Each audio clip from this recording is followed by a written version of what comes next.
በሉ መድኃኔዓለም በሉ ሁላችሁም። ማን ነው ትንሽ ዞን? የአዳምን ጩኸት የሰማ ማን ነው? የነቢያትን መስዋዕት የሰማ ማን ነው? ነቢያትን አዳምን ያድን ዘንድ ሰው የሆነ ማን ነው?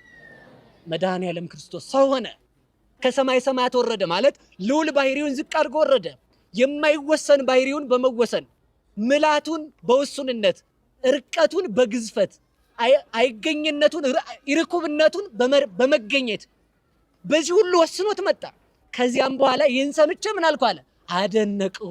ለዚህ ነው ሲናገር ሊቁ ምን ይላል? ጌታ ሆይ የትኛውን አይቼ ላደንቅ እችላለሁ? በየትኛውስ ላለቅስ እችላለሁ? ሁሉን የምትይዘው ስትያዝ ልይ ወይንስ አንተ ተይዘህ ነፃነት ስትሰጠኝ ላልቅስ? ወይንስ አንተ በጨለማ ስትያዝ አይቼ ላልቅስ? ወይንስ ለእኔ ከጨለማ ሕይወት ስታወጣኝ አይቼ ልደሰት? ጌታ ሆይ አንተ አይሁድ ስልጣን እንደሌለ ሲይዙ አይቼ ላልቅስ? ወይንስ ዓለምን መያዝን አይቼ ልደሰት? አንተ በብርሃን በመላእክት ታጅበ የምትኖር ስትሆን የአይሁድ ሰራዊት ሲከቡ አይቼ ላልቅስ? ወይንስ ከኔ ያጋንንት ስታረቃቸው አይቼ ልደሰት? በየትኛው ነው ፍቅርህን ልገልጥ የምችለው? አንተ በጲላጦስ ፊት ሲፈረድብህ ልይ? ወይንስ አንተ ተፈርዶብህ ነፃ ስታወጣ አይቼ ልደሰት? ወይንስ ደግሞ አንተ እሷ በሽቱ እንዳጠበች አይቼ ላልቅ ልደሰት? ወይንስ ደግሞ በእግርህ ላይ ቀኖት ሲውል አይቼ ላልቅስ ይላል። መድኃኔዓለምን የምናስበው በዚህ ልክ ነው። ልብ ብላችሁ ስሙ። አንተ መስቀል ተሸክመ ቀራንዮ መሄድክን ላስበው? ወይንስ ደግሞ አልጋን ተሸከምና ሂድ ብለህ ስትናገር መጻጉዕ አልጋውን ሲሸከም ነው? አንተ ውሃ ጠምቶ በመስቀል ላይ ውሃ ጠማኝ ስትል ላስብ? ወይንስ የቃናውን ውሃ ወይን ስታደርገው ላስብ? አንተ በመስቀል ላይ ራቁትክን ሆነ ላስብ? ወይንስ ደግሞ አንተ ለመላእክት ብርሃንን ማልበስክን ላስብ? አንተ በመስቀል ላይ ሆነ ራቁትክን መሰቀልህን ላስብ? ፀሐይና ጨረቃን ማጨለምክን ላስብ? የትኛውን ላስብ እችላለሁ? ለዚህ ነው ሊቁ ሲናገር ኦ አይዳው ላንሶ ሰዋ ውስተ ገነት እፎ ተቀናዋ በቅናዋ ተመስቀል። በገነት የተመላለሱ እግሮች እንደምን ተቸነከሩ። የመድኃኔዓለም በገነት ለተመላለሰ እግር ችንካር ነበር የሚጠብቀው፣ መሳም ነበር የሚጠብቀው። መድኃኔዓለም ስለኛ ብሎ ተቸነከረ። በገነት አዳምን የፈጠሩ እጆች በመስቀል ላይ ቀኖት ገብቶባቸዋል። ማርና ወተትን የፈጠረ አምላክ በመስቀል ላይ መራራ ሞት ጠጣ። ለዓለም ልብስ የሆነ እግዚአብሔር ራቁቱን በመስቀል ላይ ዋለ። በመስቀል ላይ መዋሉን እናስብ? ወይንስ ደግሞ ለእኛ እሱ በመስቀል ላይ ተራቁቶ ልጅነት ማልበሱን እናስብ? ይህን ሳይፈራው በመስቀል ላይ ሆነ ዓለምን መግዛትህን ላስብ? ወይንስ አንተ በመስቀል ላይ ተሰቅለ ሰማይን እንደ ድንኳን መዘርጋትህን ላስበው? አንተ ወደ መቃብር መውረድ ነፍስህን ከስጋ መለየትህን ላስብ? ወይንስ ከመላእክት የተለየችን የነፍስ ወደ መላእክት ስትመልስ አላስብ? አንተ ወደ መቃብር ስትወርድ ላስብ? ወይንስ አንተ ወደ መቃብር ወርደ የኔን መቃብር ስትቀድሰው ላስብ ብሎ ይጠይቃል። እግዚአብሔር ሁላችንንም በቸርነቱ እንዲያስበን መልካም ፈቃዱ ይሁንልን። አዎ የአዳምን ውድቀት አይተው ነቢያት መጡ፣ መስዋዕት አቀረቡ፣ መስዋዕት ሰው፣ ጸሎት ጸለዩ፣ መስዋዕት ሰው፣ ዕጣን አጠኑ፣ በጋረዱ፣ ስብ አጤሱ፣ ደም አፈሰሱ። አዳምን ገነት መመለስ ግን አልቻሉ። ባይችሉ ግን ምን አሉ? አንስ ኃይለከ ወናድነን፣ እባክህ ከሰማየ ሰማያት ወርደህ ከድንግል ማርያም ተወልደህ አድነን። ግስሶሙ ለአድባር ወይጠይሱ፣ ተራራውን ዳሰ አቅልጠው ማለት የኃጢአታችንን ተራራ አቅልጠህ ሰውን ማለታቸው ነው። አጽንን ሰማያቲከ ወረድ፣ ሰማዩን ዝቅ አድርገህ ውረድ አሉት። ልዑል ባህሪህን በትሁት ባህሪ ገልጠህ አድነን አሉት። እሺ ምን ልበልሽ? እንግዲያውስ ደመና ልበልሽ? ለደመና መበተን አለበት። ሰማይ ልበልሽ? ለሰማይ ማለፍ አለበት። ፀሐይ ልበልሽ? ለፀሐይ መጥለቅ አለባት። መሬት ልበልሽ? ለመሬት መጥፋት መታረስ አለባት። ዛፍ ልበልሽ? ለዛፍ መጠውለግ አለበት። ጽጌረዳ ልበልሽ? ለጽጌረዳ መርገፍ አለባት። ሽቱ ልበልሽ? ለሽቱ መበላሸት አለበት። ማር ልበልሽ? ለማርም መሰልቸት አለበት። እንግዲያውስ ማን ልበልሽ? ላንቺ መለኪያ አጣውልሽ። እሺ ድንግል ልበልሽ ይላታል። እስኪ በሉ ድንግል ልበልሽ በሉ። እናት ሆነሽ ትዘጊብኛለሽ። እናት ልበልሽ ይልና ድንግል ሆነሽ ትዘጊያለሽ። እሺ ምን ብዬ ልጠራሽ እችላለሁ? እና እንደ ልጅሽ ስጠራሽ ግን የዛን ጊዜ አውቅሻለሁ ይላል። የሆነ ቤተ እምነት አካል ማንኛውም ሆኖ መጥቶ ጥያቄ ሲያቀርብላችሁ ክርስቶስ አምላክ ነው አይደለም ሳይሆን ጥያቄው ገነት ትገባለህ አትገባም በሉት። መንግስተ ሰማያት እገባለሁ ካለ ማንም ያስገባ። ሰው ሆናለሁ ስትል ሰምቼ ፈራው። ሰው መሆንክን አይቼ ደግሞ አደነቀው። የት አየኸው ሲባል ምን አለ ዕንባቆም?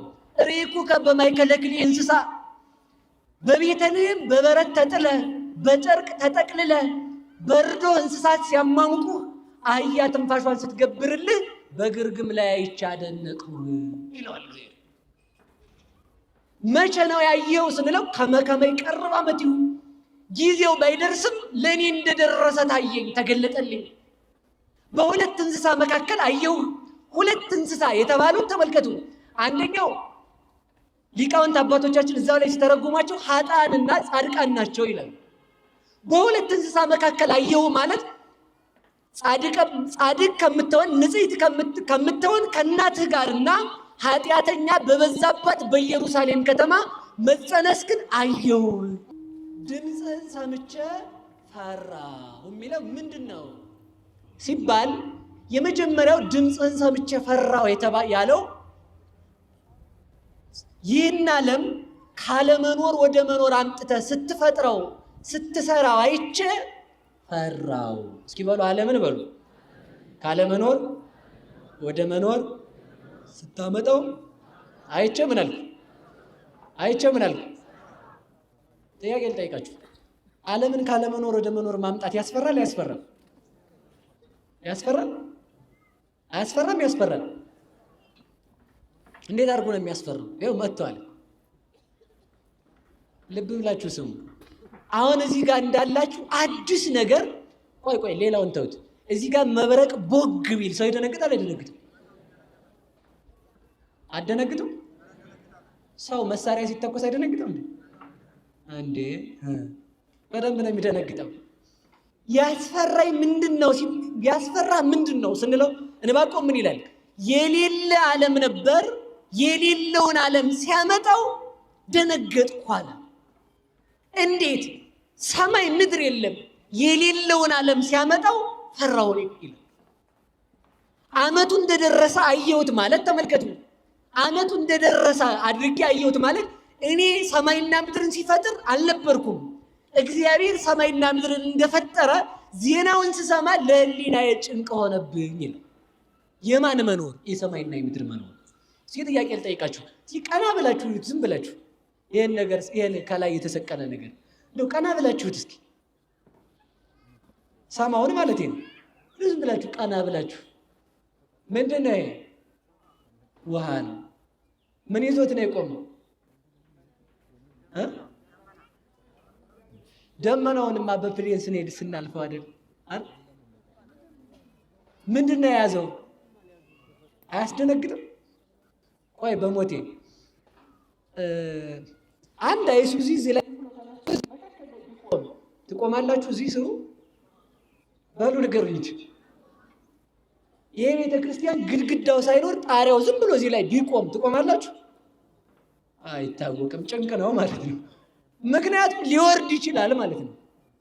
ይህን አይቼ በራሱ ስራ እኔን አይቼ ሰራው ማለት ካህሊነትህ አንተ ካህሊነትህ ነው እንጂ ዓለምን እንዲህ አድርገህ ውሃውን ሰማይ ያደረግህ፣ ውሃ ሳይኖር ውሃን ያመጣህ፣ ነፋስ ሳይኖር ነፋስን ያመጣህ፣ እሳት ሳይኖር እሳትን ያመጣህ፣ መሬት ሳይኖር መሬትን የፈጠርክ አንተ እንደሆንክ ሳስብ ፈራው ማለት አንተ ካህሊ መሆንህ ነው እንጂ ዓለምን ላጥፋ ብትል እንኳን ምሕረትህ ካልከለከለ ዓለምን ማጥፋት ትችላለህ። አይችልም እግዚአብሔር? በሉ ነገር እንጂ ሰው ጠላቱን ያስቀምጣል። እግዚአብሔር ግን ጠላቱን ተሸክሞ ይኖራል አይኖርም? ይኖራል አይኖርም? የወዳጅ ጠላቱን እኛንም ይሸከማል፣ ጠላቶቹንም ይሸከማል። ተሸክሞ ይኖራል። እግዚአብሔር ካህሊ ሁሉ መሆኑን ያሳያል። እና ምንድነው መሰላችሁ ስራህን አይቼ አደነኩ ማለት ደግሞ ውሃ ከመቼ ወዲህ ጣሪያ ሲሆን አይቻቃለሁ ነው። እስኪ በሉ ውሃ በሉ። ከመቼ ወዲህ ይሆናል ወይ? ጣሪያ ሲሆን አይታችሁ ታውቃላችሁ? እኔ በጣም ነው የሚደንቀኝ። ውሃ ለመሬት መቀመጫ ሲሆን አይታችሁ ታውቃላችሁ? በእግዚአብሔር ተችሏል። አያቸው ስራህን አይቼ አደነቅኩ ማለት መጫ አደረከው። አንዱን ደግሞ ከፍ አድርገህ ሰቅለ ሰማይ ብለህ ስሙን በታች ደግሞ ከዋክብት እንዲመላለሱ አደረከው። እግዚአብሔርና ስራው ድንቅ ነው እንጂ እንዴት ትለኝ እንደሆነ ውሃውን ሰማይ አደረገው። ሰማይ ላይ ደግሞ ከዋክብትን አስቀምጣቸው። በሁሉም አልታሰሩም። ታሰሩ እንዳይመስላችሁ መስመር አልተበጀላቸው ተመለከቱ። የእግዚአብሔር ካህል ድንቅ መሆን የምናውቀው ያገደላቸው። አሁን ይሄ ዶክተር ማነው? አሁን ከስልኩን የተሸከመው ንገሩኝ። ማስታወሻው ነው ያዙት። እሺ እንደዚህ ያደረጉት ብለቀው የስልኩን ብለቀው ማንም ሸከመ ንገሩኝ።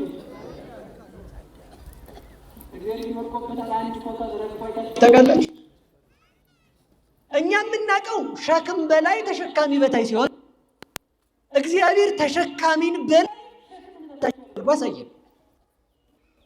ተሸካሚ ማን ነው? ሰማይ።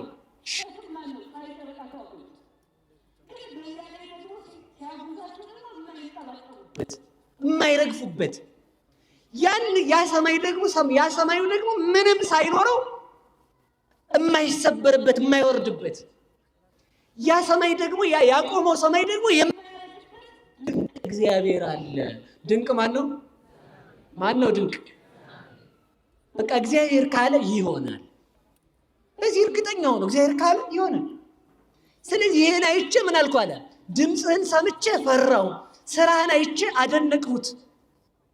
በማሰብ ብቻ ዓለምን ስታስብ ዓለምን አስበህ ስትፈጥረው አይቼ ፈራው። ለምን? ይሄን ዓለም አልተጠቀምክም። የሌለውን ዓለም አምጥተህ ደግሞ በመኖር አለመድከው። ለዚህ ነው ሊቃውንቱ ሲናገሩ ምን ይላሉ?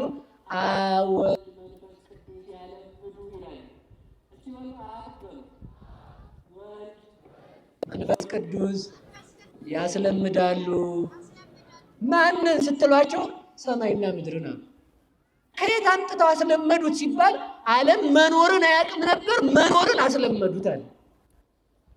አብ ወልድ መንፈስ ቅዱስ ያለምዱ ማለት እሱ በመኖር እንዲሰለጥን ፀሐይ፣ ጨረቃ፣ ከዋክብትን መመላለስን አስለመዷቸው። ይሄ ስራቸው ደግሞ ይደንቀናል። ይህን ያደረገ አምላካችን ስሙ የተመሰገነ ይሁን። እሺ ሌላው ምንድን ነው?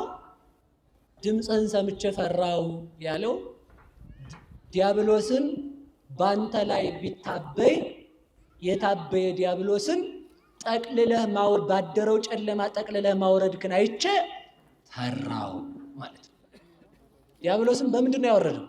ባደረው ጨለማ ጠቅልሎ አወረደው ማለት ነው። አለማመስገን ጨለማን ያለብሳል፣ ማመስገን ደግሞ በብርሃን ባሕርይ እንዲኖሩ ያደርጋል። ይህን ሰምቼ ፈራው፣ ስራህን አይቼ አደነቅኩ ማለት በዲያብሎስ ፈንታ ደግሞ ማንን ስትሰራ አይቼ አደነቅኩ? አዳምን ስትፈጥረው አይቼ አደነቅኩ። እሺ አሁን የምፈልገው ትርጉም ላይ ደርሻለሁ። እየሰማችሁ ነው? ድምፅህን ሰምቼ በሉ። ምን አልኩ? ንገሩኝ እንጂ። ሰው ሆናለሁ ስትል ሰምቼ ፈራው፣ ሰው መሆንክን አይቼ ደግሞ አደነቀው። የታየው ሲባል ምን አለ ዕንባቆም?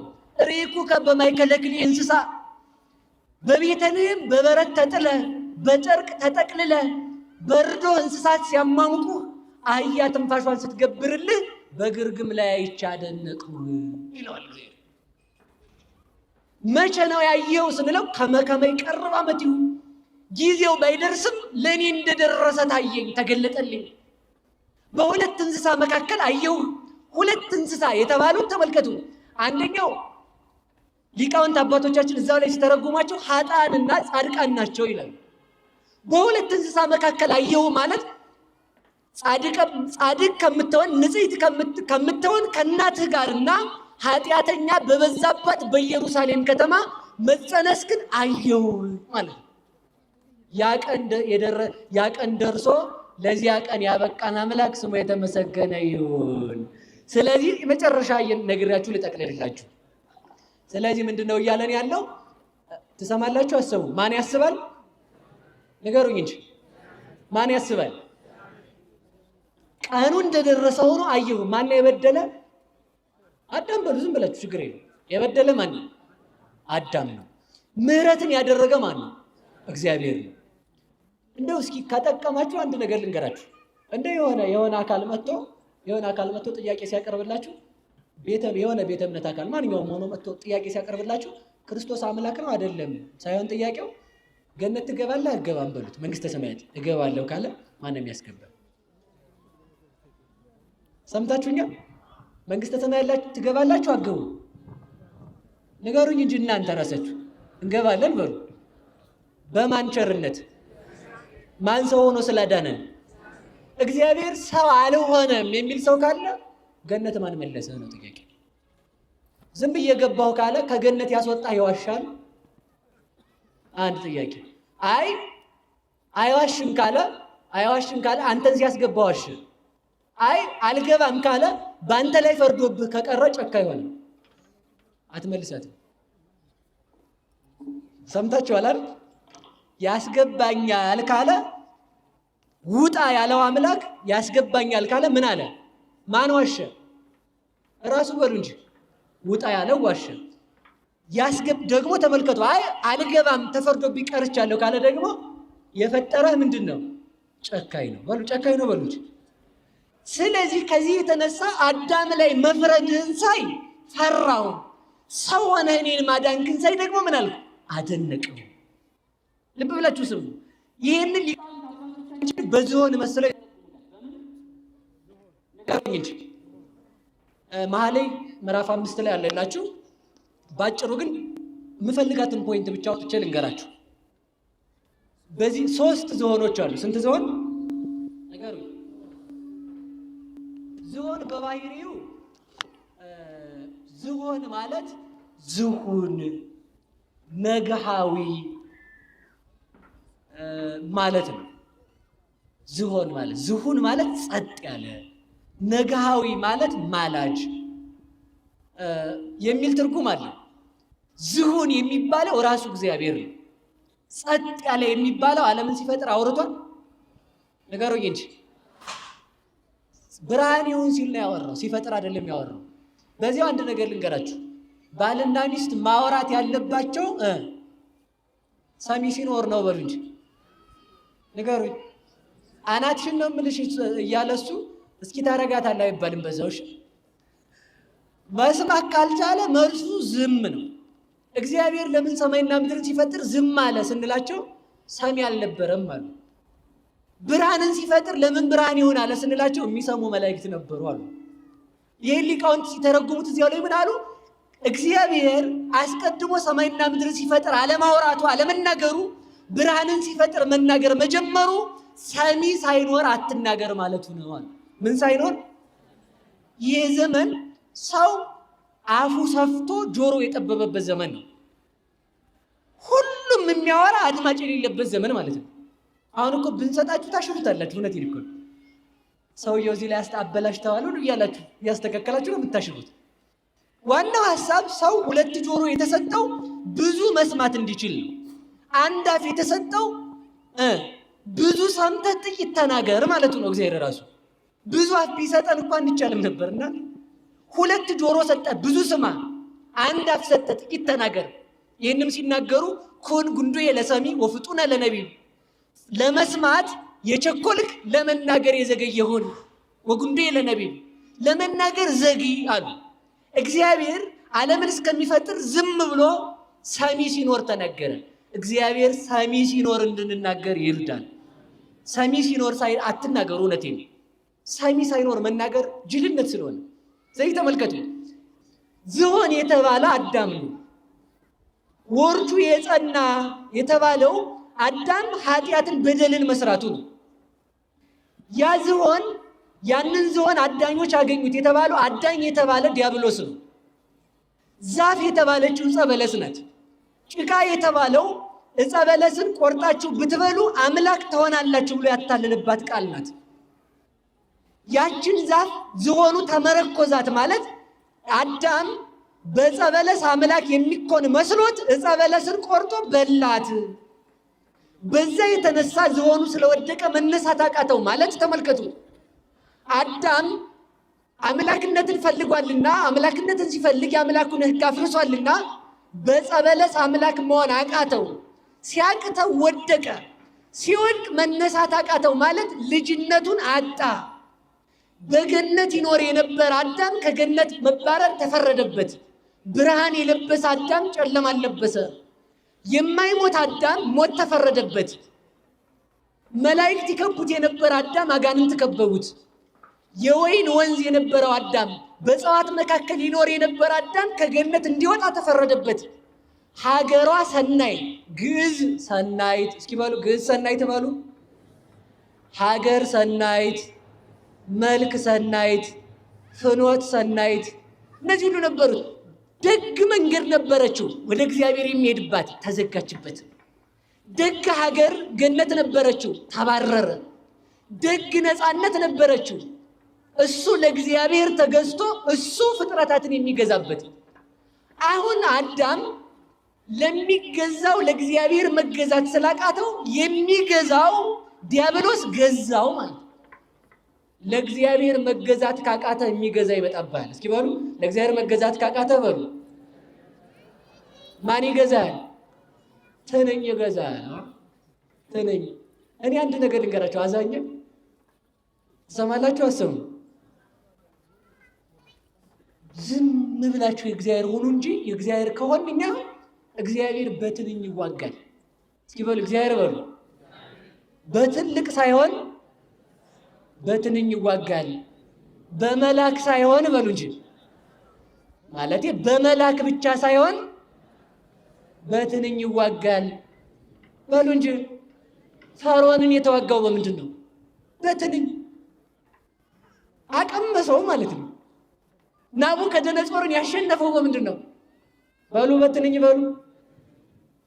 አሰሙም እንዴ እናንተ? ናቡከደነጾር ይህች ከተማ እኔ ነኝ እንጂ ፀሐይ ጨረቃን የማወጣ አየሁ ብሎ ሲል ነው እንዴ ፀሐይ ጨረቃ የምታወጣና አለና እግዚአብሔር አሳማ ሊያደርገው ፈልጎ ንጉሱ ምን አለ? እስኪ ጫካ ደብሮኛል ጫካ ደርሼ ልምጣ ብሎ ሲሄድ ጫካ ሲደርስ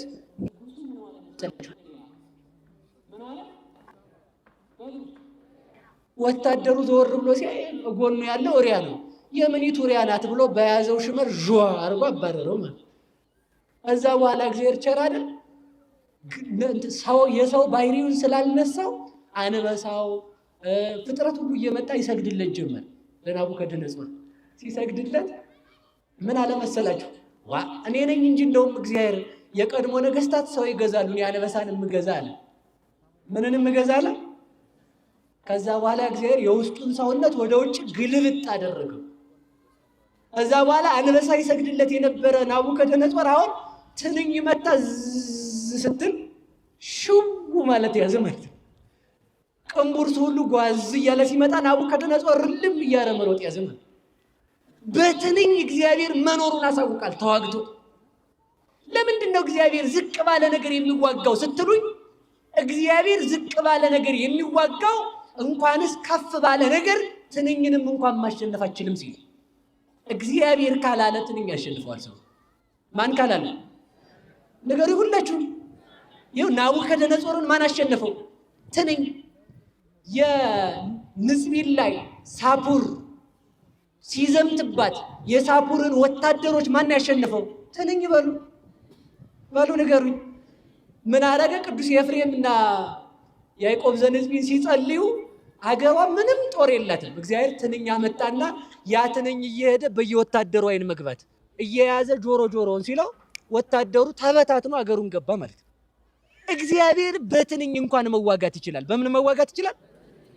እግዚአብሔር አምላካችን በቸርነቱ ሁላችንን የሚያኖረን። ስለዚህ ወይላችሁ ልመልሳችሁ ወደ ነገሬ። ስለዚህ አዳም እነዚህ ሁሉ ነበሩ። ተገዝቶ ፍጥረታትን የሚገዛ ነበር። ለእግዚአብሔር አልገዛ ሲል ፍጥረታት በሱ ላይ ገዢ ሆኑ ማለት። ከገነት ወጣ ባጭሩ። ከዚያ በኋላ ያ ዝሆን ከወደቀበት ሆኖ እንደጮኸ አዳም 100 ዘመን ከወደቀበት ከዚህ ዓለም ሆኖ ይጮህ ጀመረ። እንዳይነሳ ንጻሕ ባሕርይ ያድፎበታል፣ ንጻሕ ጠባይ ያድፎበታል። መስዋዕት እንዳያቀርብ መስዋዕቱ የእግዚአብሔር ነው። ተመልሶ ገነት እንዳይገባ ገነት የእግዚአብሔር ናት። እንኳንስ ገነት እግዚአብሔርን ተዋግቶ መግባት አንድ መልአክ አሸንፎ ከገነት አስወጥቶታል። ስለዚህ ተመልከቱ፣ እየሰማችሁ ነው። ምን ተደረገ? ከወደቀበት ሆኖ ጮኸ ማለት አዳም 100 ዘመን በዚህ ዓለም አለቀሰ። የሱን ጮኸት ሰምተው አበይት ነጊያት ሌላ ዝሆኖች መጡ። እነዚያ ዝሆኖች ማስነሳት አቃታቸው። እስኪ በሉ ማስነሳት አቃታቸው በሉ። ለምን ስትሉኝ እነሱ ምናቸው የጸና ነው። እግራቸው መታጠፍ መዘርጋት አይችልም። ጎንበስ ብለው ማንሳት አይችሉም። እነሱ ማስነሳት ቢያቅታቸው ከበውት ጮሁ። አዎ የአዳምን ውድቀት አይተው ነቢያት መጡ፣ መስዋዕት አቀረቡ፣ መስዋዕት ሰው፣ ጸሎት ጸለዩ፣ መስዋዕት ሰው፣ ጣናጠኑ፣ በጋረዱ፣ ስባጤሱ፣ ደም አፈሰሱ። አዳምን ገነት መመለስ ግን አልቻሉ። ባይችሉ ግን ምን አሉ? አንስ ኃይለከ ወናድነን፣ እባክህ ከሰማየ ሰማያት ወርደህ ከድንግል ማርያም ተወልደህ አድነን። ግስሶሙ ለአድባር ወይ ጠይሱ፣ ተራራውን ዳሳ አቅልጠው ማለት የኃጢአታችንን ተራራ አቅልጠህ ሰውን ማለታቸው ነው። አጽንን ሰማያቲከ ወረድ፣ ሰማዩን ዝቅ አድርገህ ውረድ አሉት። ልዑል ባሕርይህን በትሑት ባሕርይ ገልጠህ አድነን አሉት። እስኪ በሉ ልዑል ባሕርይህን በትሑት ባሕርይ ገልጠህ ምን በለን? የአዳምን ዜና ሰምቼ ፈራው፣ ሬኩ ግብረከ ወአንከርኩ፣ ሰው መሆንክን አይቼ አደነቅሁ። ከዚያ ተመልከቱ፣ የእነዚያን ዝሆን ድምፆች ሰምቶ ውርዝው ነጌ ከበረሃ ገስግሶ መጣ። ያ ትንሽ ዝሆን የተባለ መድኃኔዓለም ክርስቶስ ነው። ትንሽ ዝሆን ማን ነው?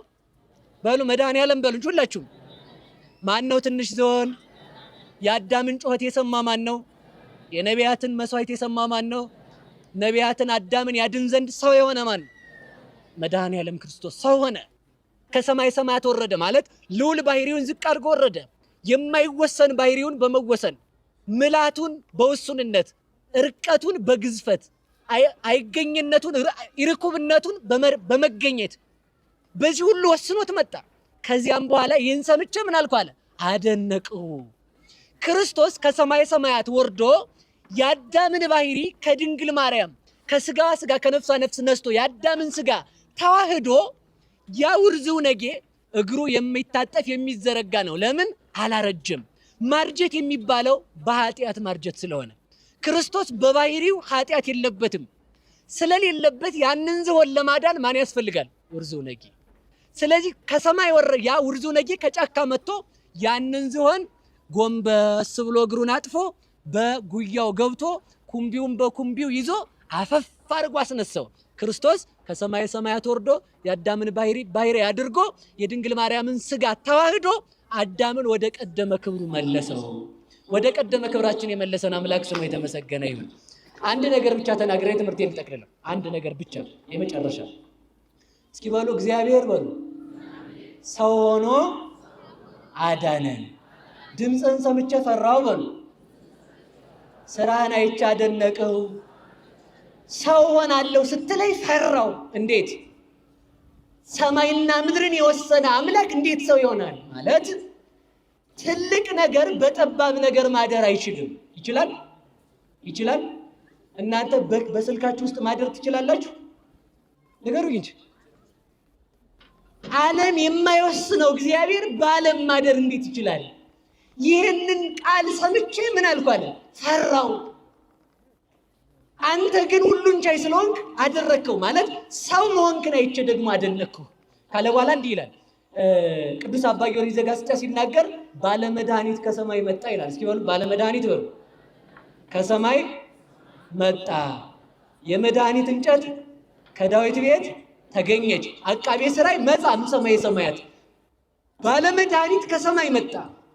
ያ ባለመድኃኒት መድኃኒት የምትሆንን ዛፍ ድንግል ማርያምን በዳዊት ቤት አገኛት። ያችን መድኃኒት የምትሆን የድንግል ማርያምን ስጋ ከፍሎ ተዋህዶ ለበሽተኛው ለአዳም ይሰጠው ዘንድ ተጋ ይላል። ይህን ሳስብ እፈራለሁ ይላል ሊቁ። በእውነትም ይሄ ነገር ያስፈራል። በሁለት እንስሳ መካከል መታየት፣ በፈያታዊ ዘየማንና በፈያታዊ ዘጸጋም መካከል መታየት። በሁለት እንስሳ መካከል መድኃኔዓለም ስለኛ ብሎ ታየ። ገዢ ሲሆን በተገዢ ባሕርይ መጣ። ፈራጅ ሲሆን ሊፈረድበት መጣ። ዓለም የማይችለው ሲሆን በድንግል ማርያም ማኅፀን ተወሰነ። ለዓለም የሚመግብ ሲሆን እሱ እየተመገበ መጣ። እሱ እሳተ መለኮት ሲሆን የሰውን ሥጋ ለብሶ መጣ። ስለዚህ በዚህ በሁለቱ ፈራሁ ይላል። አደነቅሁም ፈራሁም። ማድነቄ አምላክ ሁሉን ይቻለዋልና ከህሊና በላይ ነው። መፍራቴ ግን አንተ የማትሞተው ስትሞት ልትሞት ስትመጣ ማየቴ ግን ያስፈራኛል። እግዚአብሔር አምላካችን ማስተዋሉን ይሳልብን። አላችሁ አንድ ሐሳብ አስሬላችሁ ትምህርቱን ልጠቀልለው ነው። ከቃሉ ጋር ናችሁ? ሁልጊዜ ማንን እናስብ? እግዚአብሔርን ስናስብ ምን እንበል? እንፍራ፣ እናድንቅ። መፍራት ያስፈልጋል፣ ማድነቅም ያስፈልጋል። በቃላችን እንድንኖር በሃይማኖት እንድንጸና ማንን መፍራት አለብን? እግዚአብሔርን። ከክርስትና ሕይወት እንዳንለይ ደግሞ ማንን ማድነቅ አለብን? መልሰን ራሱን ማድነቅ። ስለዚህ እግዚአብሔርን መፍራት ማለት ለምን መታመን? ለቃል በሉ እንጂ ለማን መታመን? ለቃል መታመን። እንድንታመን እግዚአብሔር ይርዳን። ስለዚህ እግዚአብሔር ለቃሉ ታማኝ ሆኖ ከድንግል ማርያም ሰው ሆነልን። ይህን ሲናገሩ ሊቃውንቱ እንዲህ ብለው ይተረጉሙታል። ጌታ ሆይ አንተ ለቃልህ ታማኝ ሆነ መጣህልን። ስትመጣ ከድንግል ማርያም ሰው ስትሆን እኔ ፈራው። እንዴት?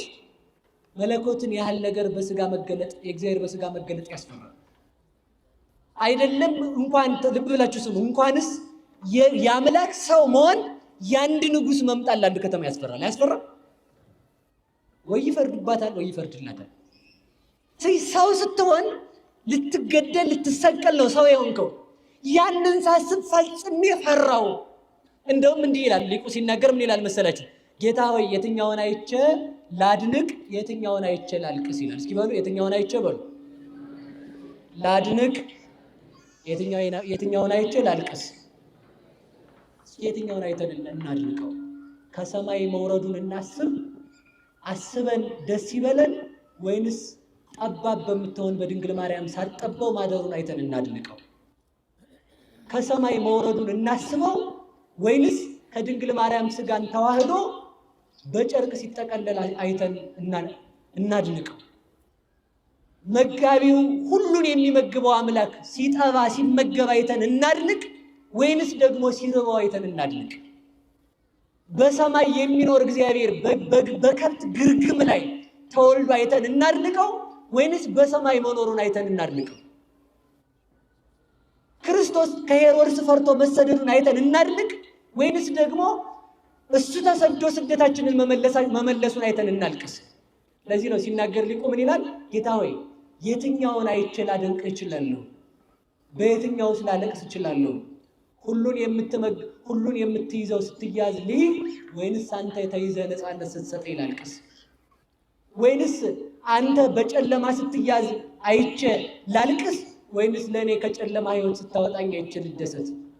ጌታ ሆይ አንተ አይሁድ ስልጣን እንደሌለ ሲይዙ አይቼ ላልቅስ ወይንስ ዓለምን መያዝን አይቼ ልደሰት? አንተ በብርሃን በመላእክት ታጅበ የምትኖር ስትሆን የአይሁድ ሰራዊት ሲከቡ አይቼ ላልቅስ ወይንስ ከኔ ያጋንንት ስታረቃቸው አይቼ ልደሰት? በየትኛው ነው ፍቅርህን ልገልጥ የምችለው? አንተ በጲላጦስ ፊት ሲፈረድብህ ልይ ወይንስ አንተ ተፈርዶብህ ነፃ ስታወጣ አይቼ ልደሰት? ያንተን እግር ዘማዊቷ ሴት ስታጥበው በሽቶ ስትወለውለው በራሷ ፀጉር ስትጠርገው አይቼ ልደሰት ወይንስ ደግሞ አንተ በመላእክት ከተማ መኖርክን አይቼ ልደሰት? ወይንስ ደግሞ አንተ እሷ በሽቶ እንዳጠበች አይቼ ልደሰት? ወይንስ ደግሞ በእግር ላይ ቀኖት ሲውል አይቼ ላልቅስ ይላል። መድኃኔዓለምን የምናስበው በዚህ ልክ ነው። ልብ ብላችሁ ስሙ። አንተ መስቀል ተሸክመ ቀራንዮ መሄድክን ላስበው ወይንስ ደግሞ አልጋን ተሸከምና ሂድ ብለህ ስትናገር መጻጉዕ አልጋውን ሲሸከም ላይ ነው? አንተ ውሃ ጠምቶ በመስቀል ላይ ውሃ ጠማኝ ስትል ላስብ ወይንስ የቃናውን ውሃ ወይን ስታደርገው ላስብ? አንተ በመስቀል ላይ ራቁትክን ሆነ ላስብ ወይንስ ደግሞ አንተ ለመላእክት ብርሃንን ማልበስክን ላስብ? አንተ በመስቀል ላይ ሆነ ራቁትክን መሰቀልህን ላስብ ፀሐይና ጨረቃን ማጨለምክን ላስብ? የትኛውን ላስብ እችላለሁ? ለዚህ ነው ሊቁ ሲናገር ኦ አይዳውን ላንሶ ሰዋ ውስተ ገነት እፎ ተቀናዋ በቅንዋተ መስቀል፣ በገነት የተመላለሱ እግሮች እንደምን ተቸነከሩ ይላል። እስኪ በሉ በገነት የተመላለሱ እግሮች በሉ እንደምን ተቸነከሩ። የመድኃኔዓለም በገነት ለተመላለሰ እግር ችንካር ነበር የሚጠብቀው፣ መሳም ነበር የሚጠብቀው። መድኃኔዓለም ስለኛ ብሎ ተቸነከረ። በገነት አዳምን የፈጠሩ እጆች በመስቀል ላይ ቀኖት ገብቶባቸዋል። ማርና ወተትን የፈጠረ አምላክ በመስቀል ላይ መራራ ሞት ጠጣ። ለዓለም ልብስ የሆነ እግዚአብሔር ራቁቱን በመስቀል ላይ ዋለ። በመስቀል ላይ መዋሉን እናስብ ወይንስ ደግሞ ለእኛ እሱ በመስቀል ላይ ተራቁቶ ልጅነት ማልበሱን እናስቡ? ይህን ሳይፈራው በመስቀል ላይ ሆነ ዓለምን መግዛትህን ላስብ ወይንስ አንተ በመስቀል ላይ ተሰቅለ ሰማይን እንደ ድንኳን መዘርጋት ክላስበው? አንተ ወደ መቃብር መውረድ ነፍስህን ከስጋ መለየት ክላስብ ወይንስ ከመላእክት የተለየችን የኔን ነፍስ ወደ መላእክት ስትመልስ አላስብ? አንተ ወደ መቃብር ስትወርድ ላስብ ወይንስ አንተ ወደ መቃብር ወርደ የኔን መቃብር ስትቀድሰው ላስብ ብሎ ይጠይቃል። እግዚአብሔር ሁላችንንም በቸርነቱ እንዲያስበን መልካም ፈቃዱ ይሁንልን። ስለዚህ ይህንን ማሰብ ያስደንቃልም ያስፈራል። ይህን ማሰብ ያስደንቃል ያስፈራል፣ ሁለቱንም ያደርጋል። ከዚህ በኋላ ምን አለ? 3 ቀን 3 ሌሊት በመቃብር አደርክ አለ። መቃብርን ሳትከፍተው ተነሳ። መቃብሩ ላይ ያለው ድንጋይ መርገም ነበረ።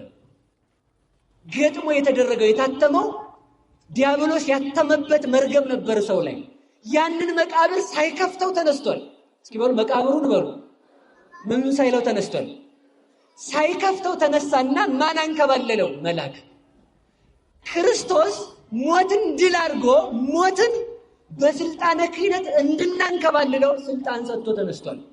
ስልጣኑን የሞትን ስልጣን እንድንፈታ እንድናስብ ኃጢአትን እንድናሸንፍ ስልጣን የሰጠን አምላክ ስሙ የተመሰገነ ይሁን። ለዚህ ነው ሊቃውንቱ ምን ይላሉ? መቃብሯ የቤተ ክርስቲያን ምሳሌ ናት። ክርስቶስ ማን ነው? ጴጥሮስ የፓትርያርክ ምሳሌ ነው። ቅዱስ ዮሐንስ ወንጌላዊ የሊቀ ጳጳስ ምሳሌ ነው። ሚካኤልና ገብርኤል የዲያቆናት የገባሬ ሰናይ የሊቀ ዲያቆንና የገባሬ ሰናይ ምሳሌ ናቸው። ዲያቆን ምሳሌ ናቸው። ማርያም መግደላዊት የምእመናን ምሳሌ ናት። ከመቃብሩ መገኘታቸው መልአክ ለነሱ ማንከባለሉ ክርስቶስ ስልጣነ ክህነትን የሞትን ስልጣን እንድናሸንፍ ሰጥቶን የማረጉ ምሳሌ ነው ብለዋል። ስለዚህ ለዚህ ቀን የሞትን ስልጣን እንድናሸንፍ ስልጣን የሰጠን አምላክ የተመሰገነ ይሁን። አሜን በሉ ሁላችሁ። ስለዚህ አንደኛው ሁለተኛ የሚያስፈራ ስለመቤታችን አንድ ተናግሬ ጨረስኳል። እናትህን ሳስብ እፈራለሁ በሉ ሁላችሁ። እናትህን ሳስብ እፈራለሁ። እንደሚያስፈራችሁ ንጉስ ነው በውስጡ ያለው። እደነቃለሁ አለ። እስኪ በሉ እደነቃለሁ ልንገራችሁ። እደነቃለሁ በሉ እንጂ እደነቃለሁ። ተደንቄም ለእናትህ ስም አጥቼ ዝም እላታለሁ። ለዚህ ነው አባ ጊዮርጊስ ምን ይላታል? ሰማይኑ እብለኪ ሰማይ ልበልሽ ይላታል። አይ ሰማይ ፀሐይ ያወጣል፣ ባንቺ ግን የዘላለም ፀሐይ ወጥቷል። ምድር ልበልሽ መሬት ብልሽ መሬት የምታፈራው የምታበቅለው ዛፍ ይነቀላል፣ የበሉትም ይሞታሉ። ካንቺ የበቀለ ክርስቶስን የበሉ ግን አይነቀሉም፣ ለዘላለም አይሞቱም። እሺ ምን ልበልሽ? እንግዲያውስ ደመና ልበልሽ? ለደመና መበተን አለበት። ሰማይ ልበልሽ? ለሰማይ ማለፍ አለበት። ፀሐይ ልበልሽ? ለፀሐይ መጥለቅ አለባት። መሬት ልበልሽ? ለመሬት መጥፋት መታረስ አለባት። ዛፍ ልበልሽ? ለዛፍ መጠውለግ አለበት። ጽጌረዳ ልበልሽ? ለጽጌረዳ መርገፍ አለባት። ሽቱ ልበልሽ? ለሽቱ መበላሸት አለበት። ማር ልበልሽ? ለማርም መሰልቸት አለበት። እንግዲያውስ ማን ልበልሽ? ላንቺ መለኪያ አጣውልሽ። እሺ ድንግል ልበልሽ ይላታል። እስኪ በሉ ድንግል ልበልሽ በሉ። እናት ሆነሽ ትዘጊብኛለሽ። እናት ልበልሽ ይልና ድንግል ሆነሽ ትዘጊያለሽ።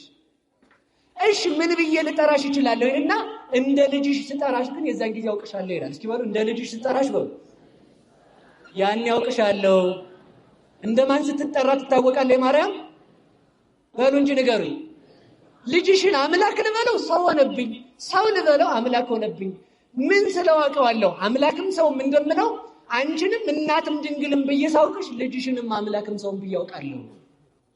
ድንግል ማርያም ላንቺ መተኪያ ወደር የለሽም ይላታል። እስኪ በሉ ላንቺ በሉ መተኪያ ወደር አምሳያ የለሽም። ገነት ብልሽ ገነት ታልፋለች፣ አንቺ ግን አታልፊም።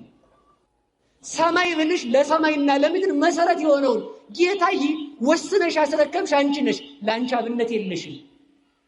ለእሷ ልደት ዋዜማ ያደረሰን አምላክ ስሙ የተመሰገነ ይሁን። ሁላችንም በልጇ በክርስቶስ በድንግል ማርያም ከዛሬ ጀምረን ደግሜ እላችኋለሁ ከዛሬ ጀምሮ ሳይሆን ድንግል ማርያም ስትወለድ ጀምሮ ለሰው ልጅ ዘላለም ነፃነት ተሰጠ። የሰው ልጅ ዘላለም ብርሃንን ለበሰ። የሰው ልጅ ዘላለም ሕይወትን አገኘ። ዳግመኛ ላንሞት ክርስቶስን ልንከተል እዝ ዘበቆለት ሀበሙሃ ዘማይ ፍሬሃ ሰናይ አዳም ለርኤ በውሃ መፍሰሻ በነቢያት ትንቢት የተሞሸረች በነቢያት ትንቢት የሞሸራት ለመላእክት የገለጣት ወልድ ለእናትነት የመረጣት ንጉሥ ሰራዊቱን ይዞ በከተማ የሚከትምባት ሀገር ድንግል ማርያም በቀለች። ከዚህ ዘመን ያደረሰው እግዚአብሔር ይመስገን። እኔ ቆይ አንድ ነገር ነግራችሁ ልጨርስ። ሀገር ማናት? ማርያም በሉላችሁ በሞቴ ንገሩ። የተቸገረ ወዴት ይሄዳል? ንጉሥ ወዳለበት። የተቸገረው ሁሉ ፈራጅ ንጉሥ ሰራዊቱን ይዞ በከተማ እንዲኖር እግዚአብሔር ፍጥረቱን ሁሉ ይዞ በድንግል ማርያም ኖረ።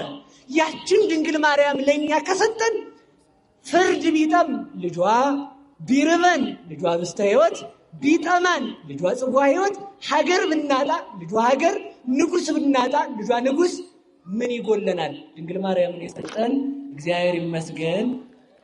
ወስብሐት ለእግዚአብሔር። ይቆየን። እንኳን አደረሳችሁ።